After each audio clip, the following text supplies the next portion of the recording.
सवाल है शख्सियत, तो सुनने में लग रहा होगा सवाल है शख्सियत, यानी होता क्या है आज की पीढ़ी में, मतलब मेरे साथ तो होता है, पता नहीं आपके साथ हुआ या नहीं हुआ, मेरे हिसाब से हुआ होगा सबके साथ में ऐसा, कि जब हम ऐसा कुछ कार्य करते हैं, जैसे ये पोइट्री वाला है, चाहे ऐसा कोई भी कार्य करते हैं, तो क्या है शुरुआत में क्या है, जो हमारे घर वाले होते हैं ना और जो हमारे जान पहचान वाले होते हैं, वो इसको क्या बकवास मानते हैं, मतलब कि ये फालतू काम कर रहा है, कोई मतलब काम नहीं है, ऐसा वैसा, पढ़ाई में ध्यान दे, इन चीज़ों में कुछ नहीं रखा है। तो मैंने उसी के ऊपर एक कविता लिखी है कि सवाल है शख्सियत, यानी हमारी या मेरी कहूँ या आप सबकी, जो हम सब हैं, तो हम सबकी जो शख्सियत है उसके ऊपर क्या क्या सवाल उठते हैं, और उसी को मैंने जवाब के रूप में भी लिखा है कि किसी ने दो शब्द क्या कहे मुझे उकसाने को, किसी ने दो शब्द क्या कहे मुझे उकसाने को, मैं अपनी सहनशीलता का बांध तोड़ दूं क्या। लोग अटकलें लगाते हैं हर बार मुझे गिराने की, लोग अटकलें लगाते हैं हर बार मुझे गिराने की, क्या उनके डर से चलना ही छोड़ दूं क्या, क्या उनके डर से चलना ही छोड़ दूं क्या। बहुत बहुत शुक्रिया।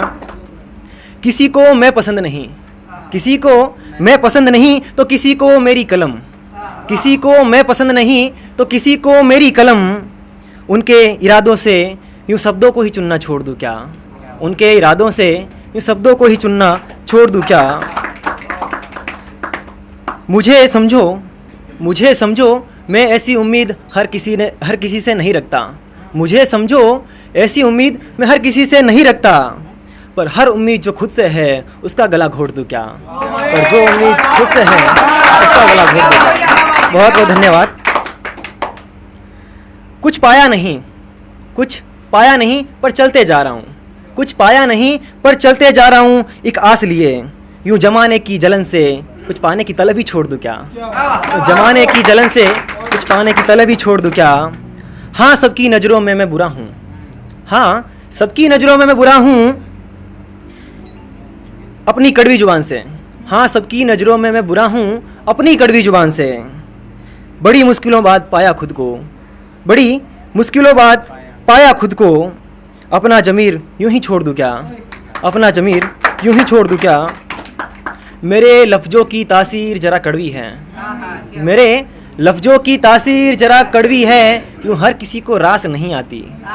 मेरे शब्दों की तासीर ज़रा कड़वी है, यूं हर किसी को रास नहीं आती। तुम्हारे स्वाद अनुसार अपना लहजा ही मोड़ लूँ क्या, तुम्हारे स्वाद अनुसार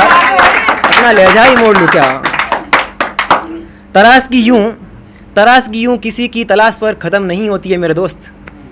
तरासगी यूं अब किसी की तलाश पर ख़त्म नहीं होती है मेरे दोस्त। जमाने के खातिर यूं शब्दों को ही चुनना छोड़ दूं क्या। जबान तुम्हारी मेरी शख्सियत पर हजारों इल्ज़ाम लगाए, ये अंतिम पंक्तियां हैं कि जबान तुम्हारी मेरी शख्सियत पर हजारों इल्ज़ाम लगाए, अल्फाज सिवम तुम मुतमईन मैं खुद को मुख्तसर कर लूँ क्या, तुम मुतमईन मैं खुद को मुख्तसर कर लूँ क्या। तो जैसा कि आप सबने अभी प्रेम पे भी कुछ कविताएं बोली थी, कुछ पंक्तियां बोली थी, तो मैं उनको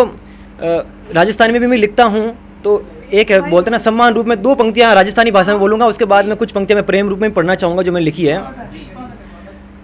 कि बेटी सु बहन रो पात, एक जो होती है जो भी मानो लड़की है, बहन है, बहू है, माँ है, तो उन सभी को मैंने इस दो पंक्तियों में लिखा है कि बेटी सु बहन रो पात पाछे धर्म सुहागण, बात शिवम सुन चिड़कली माँ रूप थारो बड़ भागण।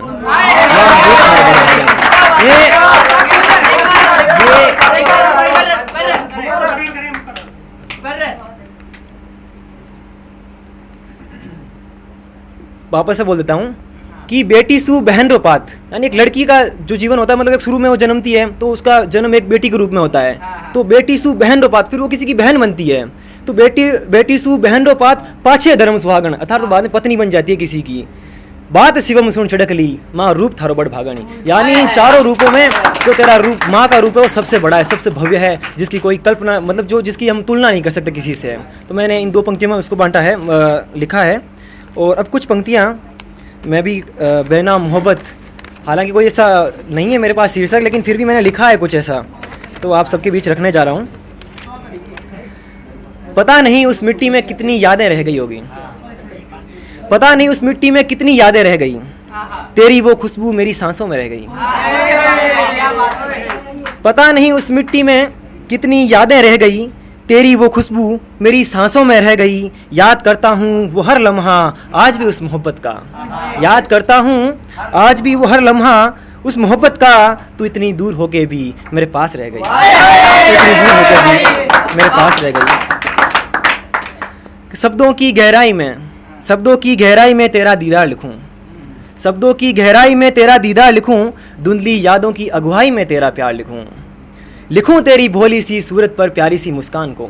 लिखूं तेरी भोली सी सूरत पर प्यारी सी मुस्कान को, सुन मैं तेरी छोटी सी बिंदी में अपना पूरा संसार लिखूं, मैं तेरी माथे की छोटी सी बिंदी में अपना पूरा संसार लिखूं। अंतिम में कुछ पंक्तियां बोलना चाहूँगा और फिर अपना स्थान ग्रहण करना चाहूँगा। वैसे तो कोई नशा नहीं करता मैं, अभी शराब पे बात आई थी तो उस पर बोलना चाहता हूँ कि एक हम इस चीज़ को एक अलग मोड़ दें तो और अच्छा लगता है कि वैसे तो कोई नशा नहीं करता मैं, कभी पिलाए तो फिर से तेरी कातिल नज़रों से पीनी है। वैसे तो कोई नशा नहीं करता मैं, कभी पिलाए तो फिर से तेरी कातिल नज़रों से पीनी है। शराब की बात नहीं कर रहा वो हम सफ़र, शराब की बात नहीं कर रहा वो हम सफ़र, अल्फाज सिवम हो सके तो कभी एक मोहब्बत के नाम एक चाय तेरे हाथों से पीनी है, मोहब्बत के नाम एक चाय तेरे हाथों से पीनी है। अब मैं 2 अंतरे बोलूँगा लास्ट में, मेरे पास जो लिखे हैं उस हिसाब से कि सुन तू दूर ही सही पर तुझे हमेशा खुद के पास कर लेता हूँ, सुन तू दूर ही सही पर तुझे हमेशा खुद के पास कर लेता हूँ, बरसती बूंदों में झूम कर उनके साथ हंस लेता हूँ, तेरी ओर से चले जिस दिन हवाएं उन्हीं में मैं तुझे महसूस कर लेता हूँ, सुनना उस बेदर्दी से बहते अश्कों को तेरी नादानी समझ बाहों में भर लेता हूँ। अब जो ये कविता का शीर्षक था बेनाम मोहब्बत, तो इसे सुनिएगा आप थोड़ा गौर से कि ये बिंदिया साड़ी भीगे बाल सब दिल की मनमानी है, ये बिंदिया साड़ी भीगे बाल सब दिल की मनमानी है। मैं तो हर रोज बीते पलों की शाम लिखता हूँ, मैं तो हर रोज बीते पलों की शाम लिखता हूँ, तुम मेरे इश्क को कोई नाम न देना, तुम मेरे इश्क को कोई नाम न देना, अल्फाज सिमम मैं तो हर रोज मोहब्बत बेनाम लिखता हूँ, मैं तो हर रोज मोहब्बत बेनाम लिखता हूँ। धन्यवाद।